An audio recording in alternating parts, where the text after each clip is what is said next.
मित्रों नमस्कार। आज हम चर्चा करेंगे कि ग्रोथ या उन्नति या किसी भी तरह की जो बढ़ोतरी होती है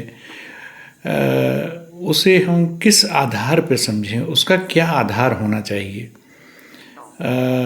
कुछ तो आधार होगा तभी हम उसका मापन कर पाएंगे, और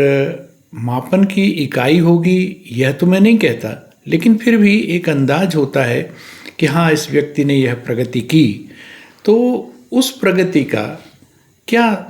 सूचकांक होना चाहिए, किस आधार पर हम उसको समझें कि इस व्यक्ति ने प्रगति की है। तो इस विषय में काफ़ी मत वैभिन्न हो सकता है,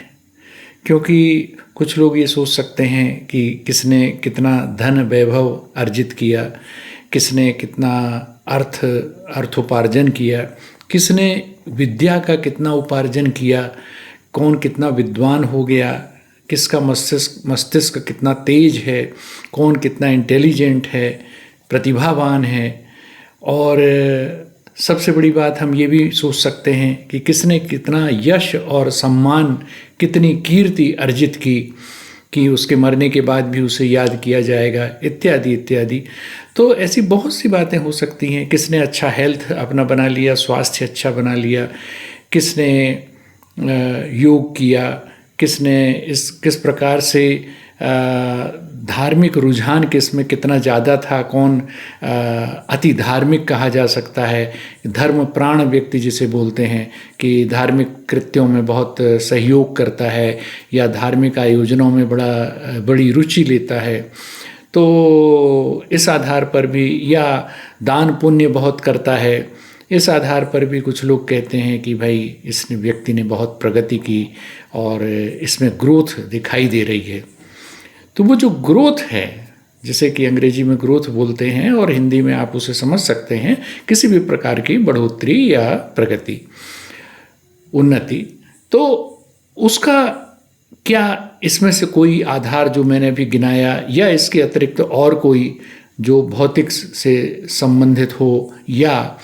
किसी अन्य प्रकार की उसकी अभिरुचि से संबंधित हो, जैसे कोई बड़ा भारी कलाकार है, उसने बड़ी अच्छी कलाकृति बनाई, किसी ने बहुत अच्छा ग्रंथ लिख दिया, कोई बहुत अच्छा रचनाकार हो गया, इस रूप में विख्यात हो गया, तो ख्याति अर्जित की, तो यश, ख्याति, धन इत्यादि बहुत से ऐसे सूचकांक हो सकते हैं जिस पर कि हम सामान्यतया ग्रोथ का या उसकी उन्नति का, प्रगति का आकलन करते हैं। सामान्य तौर पर ऐसा होता है। लेकिन मेरा ख्याल ये है, जिसके लिए मैंने आपसे यह चर्चा करनी आवश्यक समझी, कि इन सब से मनुष्य होने का जो नाता है, कि मनुष्य होता है तो मनुष्य में विशेषता क्या है। मनुष्य में विशेषता होती है उसकी विचारशीलता। मनुष्य एक विचारशील प्राणी है, तो एक विचारशीलता के रूप में अगर हम इस दिशा में थोड़ा सा समझने का प्रयास करें कि क्या ऐसा तो नहीं है कि विचारशीलता से संबंधित कहीं कोई ग्रोथ का सूचकांक हमें मिल सकता हो। तो विचारशीलता के अंतर्गत क्या आ रहा है, विचार या अवधारणाएं। तो अवधारणा या विचार जो हमारे चेतना में रहते हैं, हमारी चेतना के जो उसके अंदर समाये रहते हैं, विभिन्न प्रकार के हमारे मन में रहते हैं, तो मन मस्तिष्क में जो ये विचार छाए रहते हैं निरंतर, क्या इनमें परिवर्तन नहीं होता। हमने देखा है कि बचपन से लेकर के और मृत्यु पर्यंत इनमें परिवर्तन होता रहता है। नए नए विचार आते हैं, कई पुराने विचार हैं जो और प्रखर होते जाते हैं, कोई पुराने ऐसे विचार होते हैं जो पूर्वाग्रह के रूप में हमें जकड़े रहते हैं, जिन्हें हम छोड़ना ही नहीं चाहते और जन्म से लेकर मृत्यु पर्यंत वे हमें जकड़े रहते हैं। तो ऐसे भी विचार होते हैं। कुछ विचार परिवर्तित भी होते हैं, कुछ नए विचार भी आते हैं, कुछ पुराने विचार हैं जो धीरे धीरे विलीन भी हो जाते हैं। और ये विचार होते किस संबंध में हैं? तो ये विचार क्या ऐसी अवधारणाओं के संबंध में होते हैं जिनसे किसी व्यक्ति का व्यवहार संबंधित है, किसी व्यक्ति के विषय में, किसी व्यक्ति के आचरण के संबंध में हमारे मन में कोई विचार है, किसी व्यक्ति से जुड़े हुए व्यवहार के विषय में हमारे मन में कोई विचार है, किसी पुस्तकस्थ या शास्त्र सम्मत किसी अवधारणा के संबंध में कोई विचार है। अनेक प्रकार के विचार संभव हैं। लेकिन ये जो विचार होते हैं, जो हमारी चेतना में होते हैं, इस चेतना में विचारों का होना यह तो साधारण सी बात है, लेकिन इन विचारों का परिष्कृत होते जाना और ऐसी स्थिति आना कि हमारे मन मस्तिष्क में, हमारे चेतना में सिर्फ अच्छे अच्छे विचार ही रहें, शुभ शुभ विचार ही रहें, अशुभ और निषेधात्मक विचार न रहें, सिर्फ धनात्मक और अच्छे किस्म के विचार रहें, शुभ विचार जिन्हें बोलते हैं, जो हमारे भी शुभत्व के कारक हों, अन्य के भी शुभत्व के कारक हों और स्वयं में शुभ हों।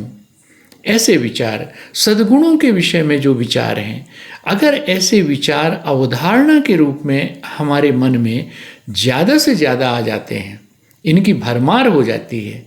सद्गुणों से संबंधित विचार हैं, अच्छे अच्छे स्वभाव से संबंधित विचार हैं, अच्छी अच्छी भावनाओं से संबंधित विचार हैं, जो भी शुभत्व कारक है उससे संबद्ध जो भी विचार हैं, एक नहीं होते, अनेक होते हैं,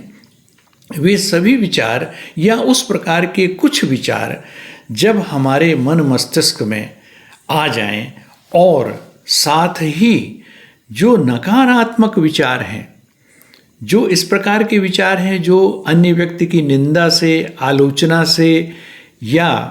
अन्य व्यक्ति को छोटा दिखाने से, उसकी हीनता से या हमारी स्वयं की आत्महीनता के एहसास से उपजे हैं कि मैं बड़ा दीन हूँ, मलिन हूँ, कुत्सित हूँ, अगर ऐसे कुछ विचार भी हैं तो चाहे वह अन्य के विषय में हो, चाहे स्वयं के विषय में हो, चाहे स्वयं उन दुर्गुणों और उन दुर्वस्थाओं के विषय में हो, तो अगर ऐसे नकारात्मक विचार हमारे मन से, हमारे मस्तिष्क से, हमारी चेतना से, चेतना कहना सबसे अच्छा होगा क्योंकि मन मस्तिष्क सब चेतना पर ही आधारित हैं, तो हमारी चेतना से, हमारी कॉन्शसनेस से अगर ये बहिष्कृत हो जाते हैं और सिर्फ शुभत्व कारक विचार हमारे अंदर रहते हैं, तो ये मान के चलिए कि आपकी प्रगति, आपकी जो ग्रोथ है, उसका सूचकांक बहुत उच्च तर है या उच्चतम की ओर अग्रसर है। यह मेरा स्पष्ट रूप से मानना है और ऐसा नहीं कि मैं ऐसा कह रहा हूँ इसलिए आप इसे माने, आप स्वयं भी इसका अनुभव करेंगे तो देखेंगे कि यह वस्तुतः, जैसे कि मान लीजिए हमने कोई अच्छा काम भी किया, ठीक है, जैसे सत्य है, अहिंसा है और त्याग है, इस प्रकार के जो विचार हैं, जो शुभत्व कारक हैं, ऐसे विचार यदि विचार मात्र के रूप में भी हमारे मन में हैं, हमारी चेतना के अंदर समाये हुए हैं और बहुतायत से हैं, तो ये अग्रणी होंगे, ये हमें ऐसा कुछ करने के लिए प्रेरित भी करेंगे और ऐसा कुछ अगर कोई अन्य व्यक्ति कर रहा है तो हमें उसकी ओर धनात्मक दृष्टिकोण रखने की ओर भी प्रेरित करेंगे, यानी हम उसकी प्रशंसा भी करेंगे, उसे एप्रिसिएट भी करेंगे और हमारे अंदर खुद भी ऐसे सद्गुण या ऐसे सकारात्मक भाव आएंगे। तो ये जो सकारात्मक भाव हैं या ये जो शुभत्व कारक भाव हैं, ये भाव तभी आएंगे जब हमारे अंदर ऐसे विचार होंगे और ऐसे विचार बहुतायत से होंगे और इनके विरुद्ध जो नकारात्मक विचार हैं, इनके जो प्रतिपक्षी विचार हैं, वे जब नष्ट हो जाएंगे या बहिष्कृत हो जाएंगे, हमारी चेतना के अंदर नहीं रहेंगे, शुद्ध रूप से शुभत्वकारी विचार ही अंदर रहेंगे, तब हम एक यह कह सकते हैं कि हमने अपने जीवन में, अपने मानव जीवन में जहाँ हमने जन्म पाया इस जगत में, वहाँ आकर के हमने एक मानव के रूप में, एक विचारशील प्राणी के रूप में सचमुच में प्रगति की, सचमुच में हमारी ग्रोथ हुई। तो यह है ग्रोथ का सही सूचकांक या सही जो जिसे मैं कहता हूँ कि एक तरह का कोशेंट है of the contents of consciousness. एक तरह से हमारी चेतना के अंदर जो विषय हैं उनका यह एक तरह से इस प्रकार का निदर्शक है, ऐसा मेरा विचार है। आप भी इस विषय में सोचिएगा। हो सकता है आपका मत भिन्न हो, कोई बात नहीं, आपके मत का भी हम स्वागत करते हैं। धन्यवाद।